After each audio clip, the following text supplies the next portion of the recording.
Ba-da-ba-ba-ba, ba-da-ba-ba. All right. Promoter 101. Promoter 101. Promoter 101.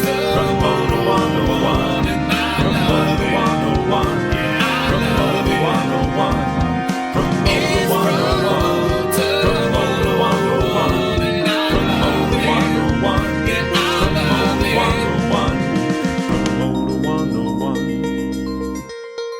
This is Omar Al-Jilani from Live Nation, and you're listening to Promoter 101. Promoter 101 is back on the air. Welcome, dear friends. Luke W. Pierce, fresh off a call with his own mother. How the hell do you know that, Dan? That's actually true. And a good time to remind you all to call your mothers, too. This week, Promoter 101 is back, episode 156. We have a great featured interview with the supposed king of all arena rock bands, the Agent to the Stars from AGI, that's Artist Group International. Adam Kornfeld here is talking about Def Leppard, Poison, Tesla, and Metallica. Plus, a war story from Steelwool Entertainment's Kevin Morrow. Here we go. Hey everyone, this is Cindy Leinott, Kira Finkenberg, Patty Ann Tarleton, Whitney Bond, Amy Miller, Dawn Holiday, Marcy Allen, Paula Palazzo, Becca Leifer, and you're listening to Promoter 101. Well, the rumors are true, and it's coming up fast. And you can count down the days with us together as you can join us for the very final interview, live from Nashville, Tennessee at the IEBA conference. At the IEBA conference. Your mother must be smoking Marlboros today. Mama Reds and Pierce. That is right, Dan. We're going to do our final interview and our final live podcast recording ever from the International Entertainment Buyers Association Conference. That's IEBA. We're going to be doing the keynote this year, and that's taking place October 27th to 29th at the JW Marriott here in Music City, Nashville, Tennessee. We're looking forward to wrapping this up. Many of our friends in attendance. It's going to be a very special podcast. We're working really hard to make sure it's going to be one of our best ones yet. Make sure you register for the conference. IEBA.org.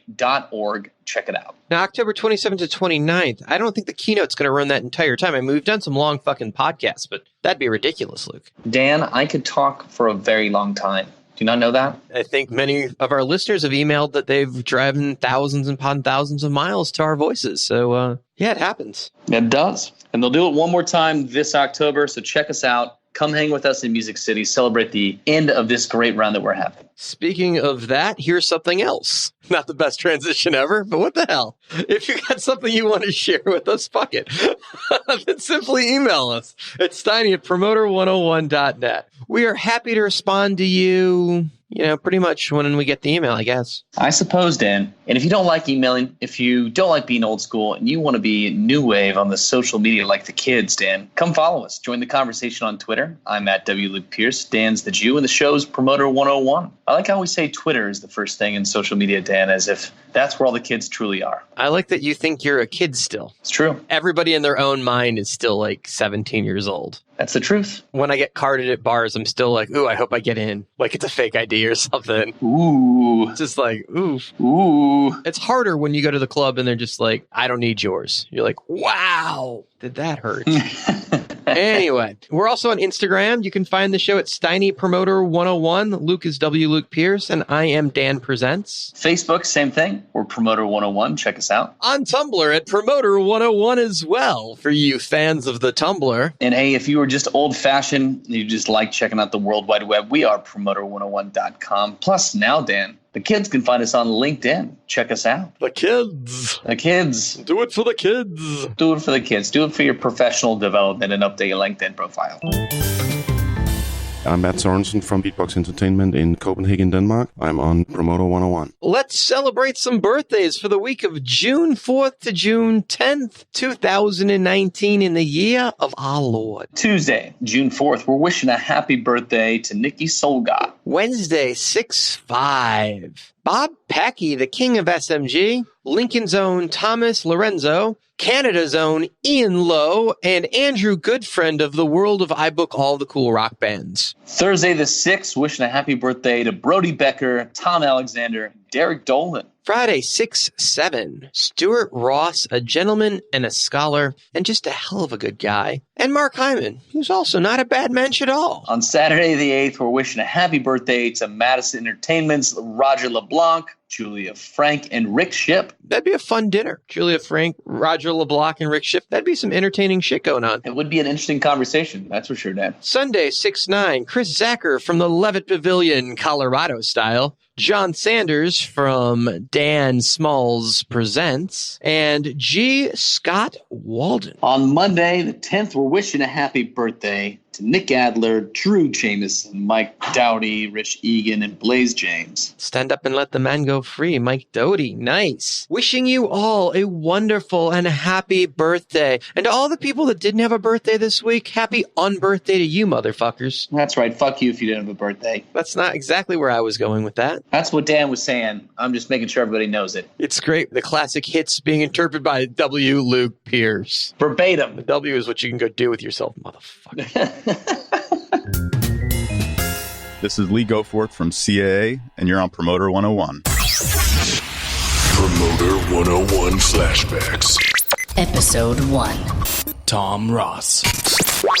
What basically happened was they said, come on in. November 4th was my first day, 1968. And he said, they told me, just listen on the phone. There was a fellow named Larry Heller, and he was my guardian angel, and he would take phone calls, and I would pick up the other line and hear the dialogue between promoter and agent, and he would tell me, yes, you can book the airplane, yes, you can book the Jefferson airplane on this date, and we had the Chambers brothers, we had the Byrds, we had Eric Burden, we had War, we had Taj Mahal and Sonny Terry and Brownie McGee, one of the early blues people, John Lee Hooker. They had a lot of acts, and it was really fun just listening in. And then about 2:30 in the afternoon, they said, well, we have a meeting coming up with the Jefferson airplane. Would you like to sit in? And I said, oh, that would be amazing. And, I knew who they were, and we went into this big office, and there were too many people in the group to fit in all the chairs, so they just kind of sat on the floor, and I took a place on the floor.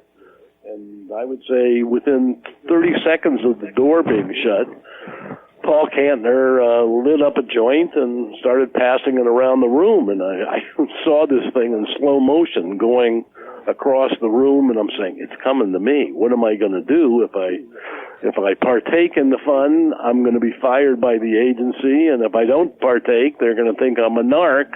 So what happened? What happened? This is great. And so of course I, don't bogart that joint. Give it to me. Awesome. And, I took it, and I wasn't really that experienced that I was used to. They did things like ice packing it, and they knew how to get the best out of their pot in those days, weed, pot, whatever. And it really, my eyes must have looked like a map of the road map of Los Angeles. I mean, they were bright red. I knew they were bright red.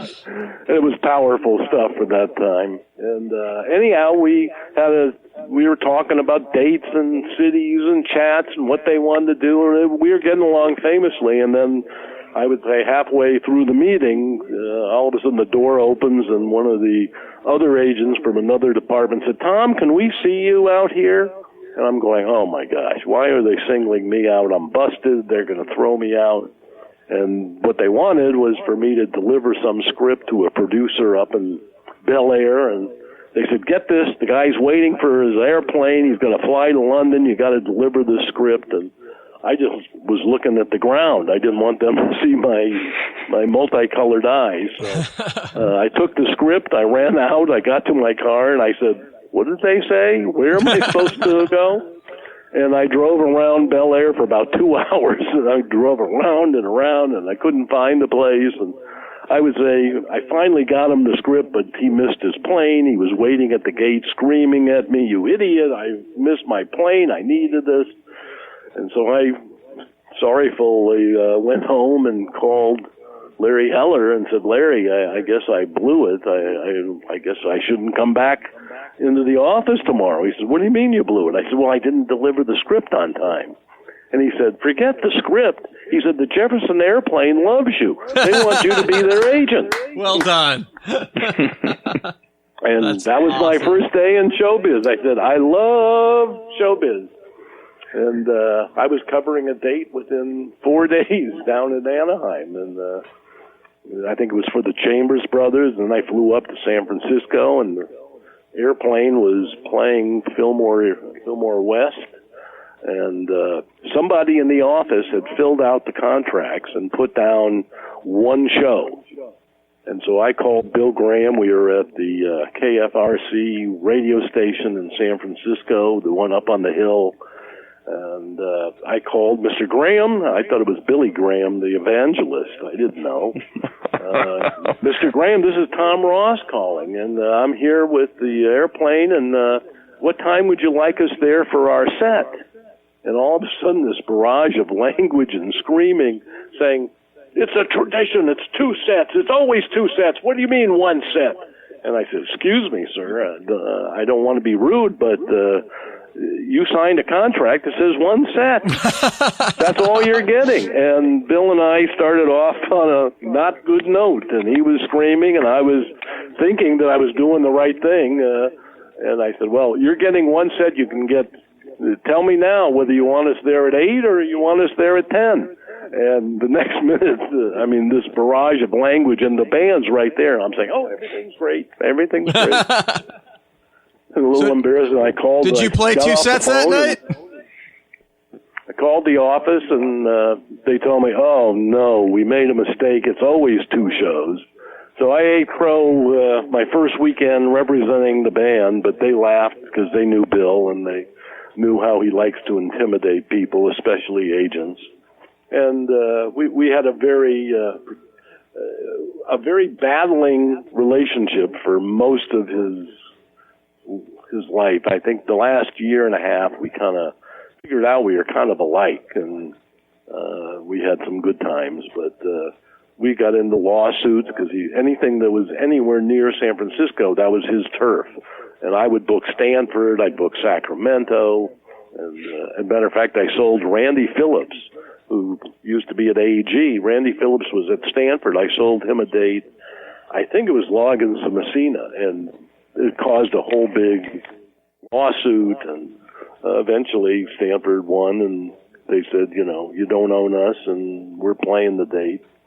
But Bill was quite a character, and he used to love bullying the artist and the managers, and he was an actor. He really loved putting on the do. Hi, it's Marcy Allen, president of Mac Presents, and honored to be on Promoter 101. Up next, we're joined with one of my favorite people out there, the former SVP of House of Blues and president of Live Nation New York, and now turned artist manager to some of the biggest global and international stars. We've got Kevin Morrow from Steel Wool Entertainment here to share a story with us. What you got? All right. So I think my favorite one of the million ones that there are, James Brown, Tupac, you name it, there's one story, had to be the Tupac night. I'd gotten to be friendly with Pac because he'd come to all the shows because he's living in LA and we were doing all the hip hop shows. So I got to be friends with him. And we had this particular run of the Fugees for 5 nights. And about the 3rd night, and we were receiving a little heat from the police department. It's, it's a workout for them. I don't envy their jobs. But this one particular night, a lot of Bloods and Crips showed up, and they weren't leaving. They were like mulling around outside, kind of sizing each other up. And one of the policemen came up to me and said, we're not really ready to get in the middle of a shootout with these guys. So you're going to have to figure something out here. And That's I'm standing a lot of paperwork, there. man. Yes, they were going, what am I going to do here? This is crazy. And Pac rolls in with one of his boys, and I said, hey, Pac, what's going on? He goes, hey, man, can I get in? I know it's sold out and stuff, and I know I'm always hitting you up late. I go, Pac, listen, I don't mind taking care of you. I don't mind it, but I need a favor from you. I need you. And I explained to him the situation. You need to just credibility with those people. And he said, no problem. And he goes over into the middle right in the middle, and he calls all of them over, both sides. And I'm going, oh, geez, He goes, we're not going to be able to be coming to hip-hop shows here anymore. My man over there, and he points at me, and of course they all look at the white guy over there. Like, oh no, he's the guy doing these shows, kind of like, like, what the hell? And he says, I need you guys all to disperse. So the police over there are getting jiggy. My friend's going to end up so he can't do these shows anymore. And I'm asking you all to leave. And he had the fucking credibility with everybody. They did it. They all turned on their heels and they all went separate directions. There were no fights in the neighborhood. Shows went off unscathed. Then, rest his soul. That's a great story, man. He was a really cool man. I mean, he was, even Belushi, who did that movie with him where they were both police officers, and Pac's kind of like the good guy, and Belushi's the bad cop in it. Belushi told me he had one talk with Pac about, you're now in my realm. You're talking about Jim, not John, right? Because the time period was. Yeah, Jim. And he told me that he thought Pac could be one of the top actors in Hollywood if he really had the time to do it. He was something else. Yeah, that was a tragic loss. Yeah, the worst. I mean, God, I remember where I was when I heard it. I remember who called me. It was like, you got to be kidding. We were all shocked. He was a regular at our club. We had a lot of really sad things happen there, but that one was like, whoa. Yeah, that impacted the world. Yeah. Can't thank you enough, Kevin. All right, my pleasure. Kevin is a cool cat. Just got to love him, and we'll have a full interview coming up with him in just a couple days here on this podcast. Insert name of podcast here, Luke. Okay. Blank. Speaking of that, we've been getting some interesting emails since we announced we were going off the air with great ideas from listeners about what would be some amazing segments. And my favorite so far is our top 10 list of worst venue executives, agents, and managers and promoters to deal with, Luke. And I was just thinking, wow, what couldn't get us sued quicker than that list? And I was just thinking, what a fun game to play at a bar sometime with, alcohol, but probably not with a microphone and a platform behind us. I like the idea of that, Dan. I think some sort of Jeopardy, Merv Griffin styles, or we can say, worst promoters for 1,000, please, Dan, and start from there. I think that would be fun to play. I have many, many thoughts. Anyway, so if you've got segment ideas before we're done, hey, we're open to them. And the funnier they are, even if we can't actually use them, we'll probably talk about it on the podcast. But I actually got this from like two different people almost simultaneously. I assume they were together. But thank you to our East Coast concert promoters that are fucking hilarious. So that was kind of awesome. Hey, this is David Britz from Works Entertainment, and you are listening to Promoter 101. It's time for the unveiling of the Promoter 101 Badass of the Week. Who do we got, Dan? This week it goes out to Adam Plon from Emporium Presents. That's right. He's my assistant, and he saves my ass daily. So he's totally deserving of this week's Promoter 101 Badass of the Week, and he didn't know this was coming at all, so that's just even more awesome. Reaction from the crowd! That's you. You're the crowd. Oh, that's so sweet of you, Dan. I think I might cry. Aw, look at that. And he's being so humble right now. This is hard to argue why Adam Plon shouldn't be Promoter 101 Badass of the Week. Cool. Stay for the rest of the podcast. You can hang out with us. It's great. Dan giving an 8-minute break to the Badass of the Week. I really appreciate that.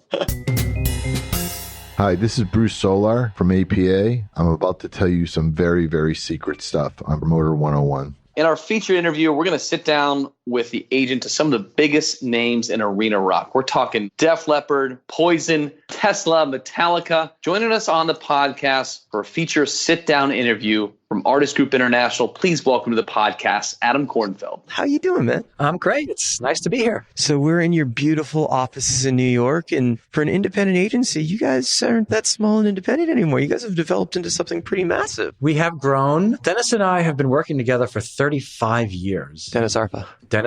35 years. We have grown from just a few of us. Now I guess there's over 20 people here. I lose track, actually. It's been exciting. It's been fun to watch it grow, no doubt. Now, you've got an amazing roster of some of the biggest rock acts in the world. For fuck's sake, you handle Metallica. I admit that I am very fortunate. I have to pinch myself once in a while because not only have I been lucky enough to work with some of the biggest bands in the world, but I've been also fortunate enough to work with some of the biggest, most well-respected, smartest managers in the world and have seen them develop and build acts. And it's just been a wonderful thing to be a part of. Def Leppard, Poison, Rush, Tesla, Metallica, arena rock anthems seem to be your wheelhouse. It, I guess, grew that way. That's not what I was out to do when I got into this business. What I really wanted to do when I got into this business was to help people develop their careers and to help manage their live touring aspect of their career. I just got, again, into a good situation where I've been lucky enough to develop relationships with bands and, frankly, and have kept them for a long time. So, knock on wood, a lot of the artists that I represent at AGI and that other agents here at AGI represent are long-term clients. Now, let's talk about a band like Poison, who has continued to be a massive amphitheater act, massive arena act for 3 decades now, better part of it anyway. They continue to find a way to reinvent themselves and keep the fan base coming back between all the hits and the TV shows. Interesting you picked that band that you mentioned, because we had been working with bands like Def Leppard for years. And I got a call from Bret Michaels directly. We had a really great conversation. And what he asked me was, can you do for my band what you did for Def Leppard? And what he meant was growing them back from their heyday. He had seen what we had done with Def Leppard and slowly built them up to now where they are a legitimate stadium act around the country. And Bret had asked, can you do that for my band? And I said, yes, we can. And that's when we started our relationship. And we have really built them up now to be back to a arena and amphitheater headlining act. Doing that isn't something that comes overnight and you don't have a magic wand. The plan that you put into place to make that work and find the longevity must have taken some serious trial and error and focus and testing. I mean, it's not brain surgery, but we made sure that we looked for opportunities for the band, whether it's Def Leppard, Poison, or whomever it is, to play in front of people. I believe it's important not just to concentrate on the major markets. And certainly with bands like Poison and Def Leppard, many other bands that I've worked with over the years, going back 30 years ago when I worked with Lynyrd Skynyrd even, was introducing them to some tertiary markets and to the fairs and festival circuits that I know for years people make fun of. But the truth is there are certain parts of the country where that week of fair or festival entertainment is what that area gets for the whole year. And if they see 1 or 2 rock acts in that market the whole year, if you can get in there and leave a good impression, you could sell records and tickets in that area forever. Middle America can be your bread and butter. Those are the shows that people, they remember forever. They talk about that show forever. The Def Leppard show at the So-and-so State Fair from, 1986, people are still talking about it. The people who were there, I mean. It's ironic that you say that because I'm in business with Travis Tritt today because I saw him at a county fair and he turned it on as if he was playing a stadium show. And that crowd got one of the best shows I've ever seen. And when they asked me to get in business with him, I was like, that guy's an entertainer. Yeah. In fact, this reminds me, I had a client many years ago, a pop star who we booked a fair-oriented tour. And this artist popped so big and felt by the time the tour came that maybe fairs aren't what I should be playing and I should be playing something else. And against our very firm advice, canceled the fair tour, booked a more traditional headline tour. And while that was a success, the success came and went quickly and, of course, was never able to get a fair booking again. And I believe had this artist played the fair circuit originally, could still have a bigger touring career today. That piece is not to be taken lightly. And I think a lot of people discount it, but that's a major stepping stone of keeping longevity in place. It's a piece of it. It's a piece of the puzzle that should not be overlooked. It should be considered. Yeah, absolutely. All right. Now let's go back and talk a little history. Now, you're at one of the biggest independents in the world, but you were at ICM for a while. I started at ICM in the mailroom out of college. I went to Syracuse University, graduated in 1982, worked at Concert Board at Syracuse. I was a freshman the year after Rob Light had left. So he kind of paved the way for Concert Board at Syracuse and myself and a bunch of other people to help continue the great tradition there. And I devised a little trick to get in front of the music agents to separate myself from the other 10 people in the mailroom. They decided one day that the staff couldn't go out to lunch all together at 1:00 with all the other departments. The head of the music department said, half you can go at 1:00, half you go at 2:00. And the idea was to watch other people's phones. And because in the music department, unlike some of the other departments that kind of shut down for an hour for lunch, the music department really never shut down. But the assistants were very upset about that. And they wanted to all go to lunch together. So I had this idea. I went to the assistants and I said, all you guys go to lunch at 1:00. And I'm going to watch all your phones, all 8 phones in a row, and I'll answer all your phones. And they were like, oh my God, we suckered this kid into watching our phones. This is great. We'd all go to lunch together. Now, of course, the agents didn't always go to lunch together. They would stay and work through lunch. So I was answering their phones and getting to know them for that hour. So you had that interaction with all of their bosses. So I was getting with all the bosses. And as soon as there was the first opening in the music department, when the first assistant left for some other job, the head of the music department at the time said, who's that kid at lunchtime? We like him, right? Yeah, that kid. Yeah. So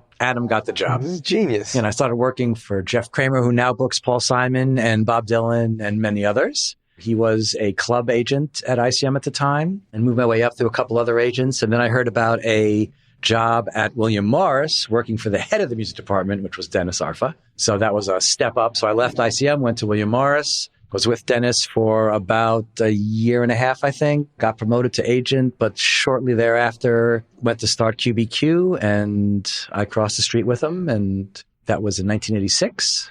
And we've been off to the races ever since. So you and Dennis have been together since William Morris days. Yeah, 35 years. It's a long, long run. It's a great run. You guys have continued to develop cooler and bigger and more awesome. Like, you fucking work with Rush, man. It's like the coolest band of all times. Yeah, Rush has been great. Certainly fingers crossed that they work together again sometime soon. They were really a great family. Everybody, the crew, the band, the management, everyone involved. They were so much fun to be with on the road and to work on their tours ahead of time and to plan. And it's something I miss, but hopefully they'll be out again soon. There's certainly a demand for them, that's for sure. I was watching the Rush documentary, I think that's on Showtime right now, and it's just talking about the countdown to the end and what Neil goes through on a long tour and how hard that is physically on him. And it definitely mentally seemed like those guys were shutting down. So the idea of maybe one day would just be so cool. Well, yeah, no, there was no doubt that it takes its toll on Neil, especially since he is riding a motorcycle between every show.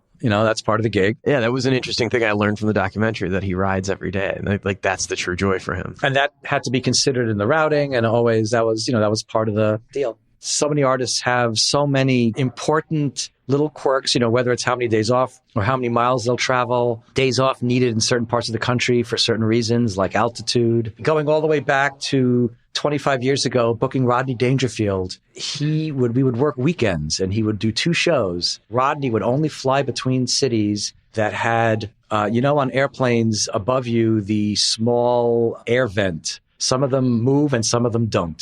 He would only take an airplane with the ones that moved. And I would literally have to look in the official airline guide to make sure that, if he was playing Pittsburgh on Friday and DC on Saturday, that the flight from Pittsburgh to DC had the air vent that moved. So everyone has, as an agent, you have to be aware of those little minutia things, but it's important. Rodney Dangerfield, whatever he wants. It was fun working with Rodney.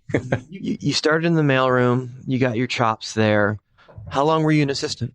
Oh, well, let's see. I was in the mail for 5 or 6 months. Then I was an assistant with Jeff Kramer for about a year.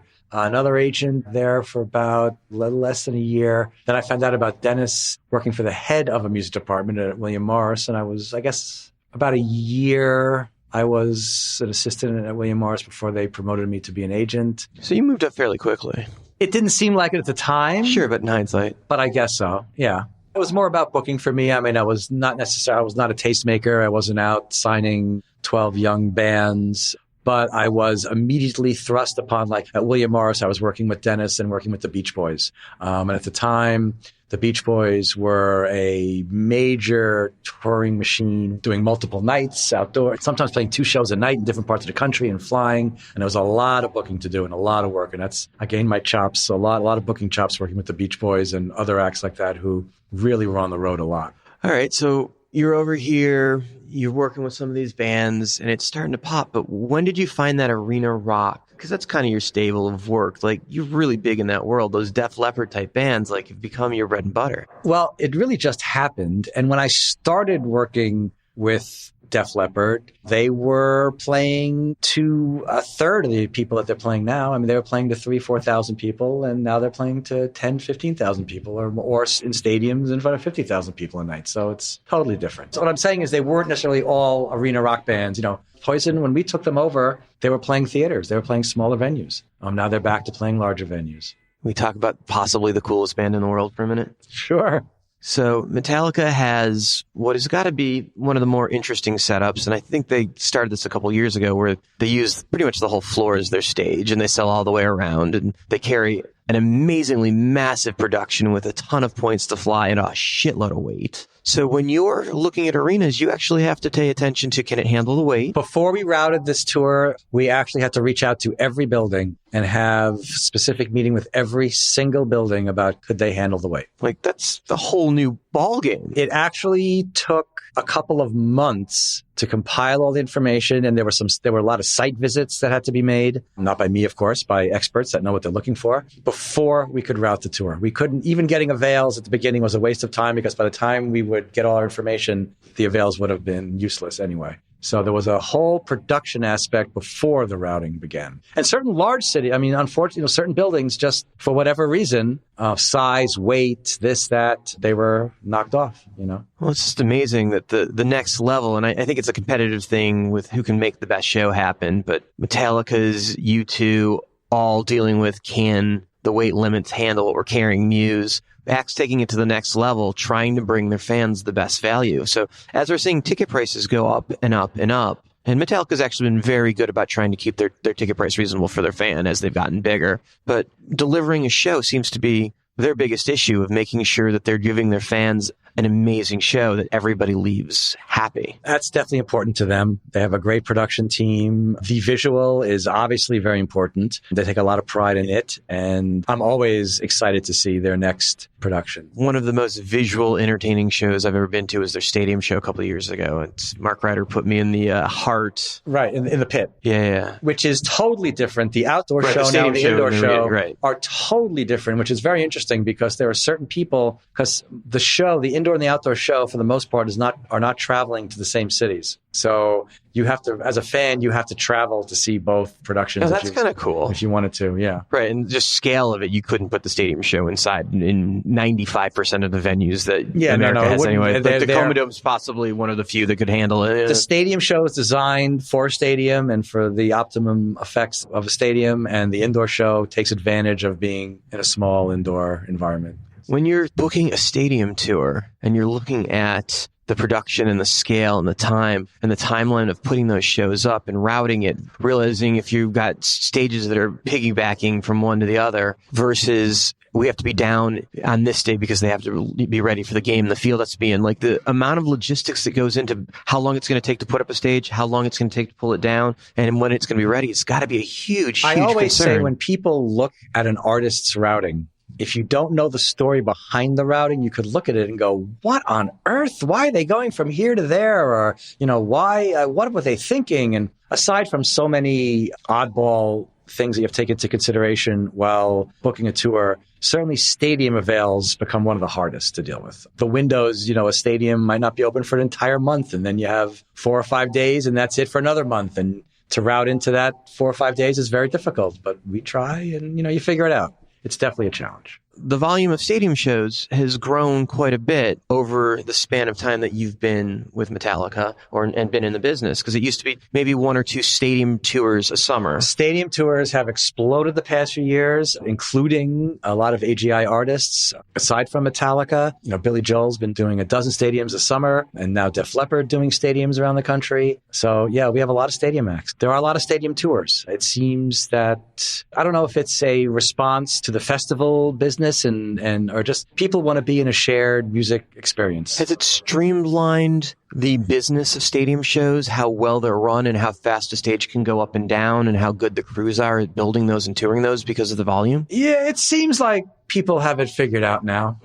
It's an amazing thing, the concept of, okay, we're doing a stadium here, we're doing an arena there, or we're carrying 2 stadium sets of steel so we can jump back and forth. Yeah, Def Leppard did that last summer, and Billy Joel also plays both indoors and outdoors, and that requires different staging. And you guys packaged last summer with Journey and Def Leppard. Yes. And some of those played stadiums, some of them played amphitheaters. When you're picking stadiums over amphitheaters, what goes into that? It was actually, that tour was more arenas and stadiums. There were only a couple of amphitheaters on the tour. It really started with... But it was a summer tour. Yes. Isn't it financially better for you to be in the amphitheater in the summer? Not necessarily. And there's more production control when you're indoors. But I don't know if I agree with being able to make more money in amphitheaters. I mean, I assume when Motley Crue went back to the arenas from the amphitheaters, it was because Tommy's production with the roller coaster was better to do inside. Well, that was because they were inside, they could do that. Right. Obviously, it wouldn't even have been a consideration if it was outside. But when you're playing indoors versus outdoors, I mean, you could charge a higher ticket price indoors. You have more flexibility indoors.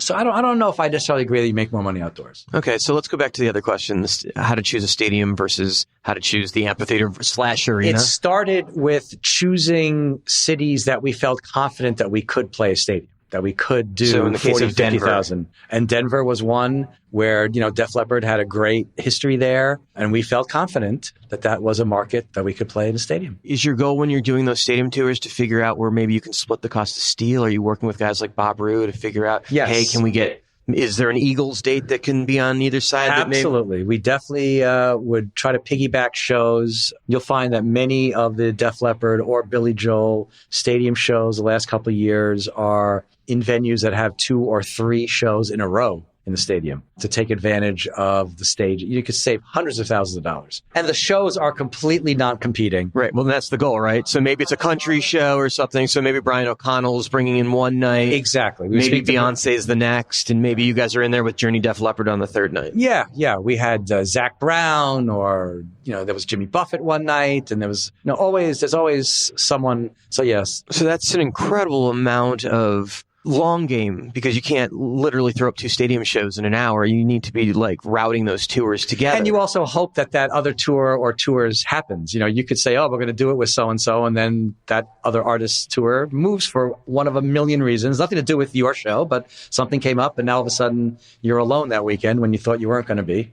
In Boston last year, there were 3 shows in a row. We had Def Leppard and Billy Joel actually back to back, and I forget who the third act was, but there were 3 Fenway Park shows in a row. It was great. So you can just walk down the hall and make the stadium back-to-back routing work. That was the one time we had Def Leppard and Billy back-to-back in the stadium. That was the one time that it worked out. But it seems like that's probably the best place to start. It's like, hey, what markets are you looking at? These are markets we're looking at. Yes, I mean, last year was the first Def Leppard stadium year, so yeah. Right, Metallica could be, obviously is part of that conversation now, right, I would imagine? Yes, but interestingly, Billy Joel and Def Leppard played a lot of baseball stadiums, whereas Metallica played NFL football stadiums. Got it. And again, that was a production thing. Now, is that a different setup when you're touring? Is it not necessarily the same production in a baseball stadium than it is in a football stadium, just because of the way they're built and laid out? Well, the challenges are just a baseball stadium. You have to be a little wider, I guess. Okay. A football stadium is more like an arena, more like a long, right? Yeah, long. It's kind of a rectangle. Okay, I'd never thought that. I assumed that the production could go back and forth each night. But if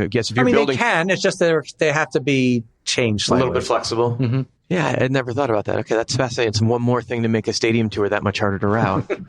So, any advice for younger agents coming up in the business? Any advice for younger agents? What always worked for me was worrying about getting your job done and being organized and having all the information that your bands need. I mean, it sounds so simple, but bands look to the agency for so much information. And if you, as an assistant, can get your managers or your tour managers the information that they're looking for on a timely basis and communicate with them on that level, they will respect you and you will develop a friendship and a working relationship with them so much faster than trying to be cool or trying to know trivia or trying to know about music or any of that stuff. Information. People want information. What's the goal from you from where you're at? What are you looking ahead to and hoping for? What I have done throughout my entire career is I just want to help my artists get to where they want to get to and to further their career. I just want to help my artists behind the scenes achieve what they're looking for and to help them further their careers. And that's what I enjoy doing. I can't thank you enough for taking the time and talking to me today. Time has flown by. It's been great. Adam Kornfeld, Promoter 101. All right. Adam is a longtime friend. So thrilled that we finally had him here on Promoter 101. Do you like those bands, Adam? Metallica? Hell yeah. I've heard of them. Kind of hard not to like Metallica, right? Yeah. It seems like that could be just a tour by itself. You put Def Leppard, Poison, Tesla, and Metallica together. Like, it's pretty a massive show, right? That's a stadium show. Metallica was the first stadium show I ever saw at the Honda Center in 2010. In Anaheim, California? Correct. Wow. That's where the Mighty Ducks play, you know. Yeah, I do know. And the Mighty Metallica. The Mighty Metallica. It was so sick. I could see a Disney film with Emilio Estevez of the Mighty Metallica. I'm Lucy Dickens from ITB and I'm on Promoter 101. This week's quote of the week comes to us from Mark Twain. The reports of my death are greatly exaggerated. Deep, man, deep. You would assume. I never really get Mark Twain quotes. I got to be honest. You didn't get that one? Like, if he's actually able to acknowledge the fact that he's not dead, he's probably right. That My favorite Mark Twain quote is he's like, quitting smoking is the easiest thing I've ever done. He's like, I've done it thousands of times. That's true. It's a pretty good one. I like the coldest winter I ever saw was the summer I spent in San Francisco. That's a good one, too. I don't think that's a Twain quote. I think everyone just credits Twain. So, and that was even before there was an internet to misquote on memes. And there's another one that Buffett steals, actually, which is bad. The difference between the right word and almost the right word is the difference between lightning and a lightning bug. I kind of like that one. Buffett puts that into the song Fruitcakes off of his album Fruitcakes from 1992. Are you talking about Warren Buffett or Jimmy Buffett? Which one puts that in their songs? Warren Buffett's side project, Jimmy Buffett. He goes by the names Jimmy.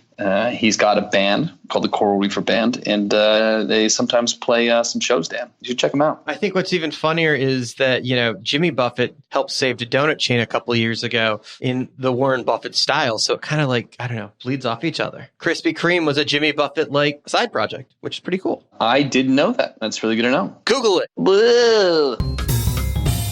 I'm Ashley Capps, founder and CEO of AC Entertainment, and I'm on Promoter 101. Episode 156 in the can. That'll do it for our broadcast day. Thank you to all of our wonderful listeners out there for tuning in to this episode of Promoter 101. And thank you to our amazing guests from AGI, Adam Kornfeld, from Steel Wool Entertainment, Kevin Morrow. Appreciate you guys coming out on the podcast, telling your stories. If you like what you heard today, we want to hear about it. Email us at steiny@promoter101.net. And we will return this Thursday at 5 p.m. PST, 8 p.m. Eastern Standard, midnight Greenwich Mean Time. It's Greenwich Mean Time. Greenwich?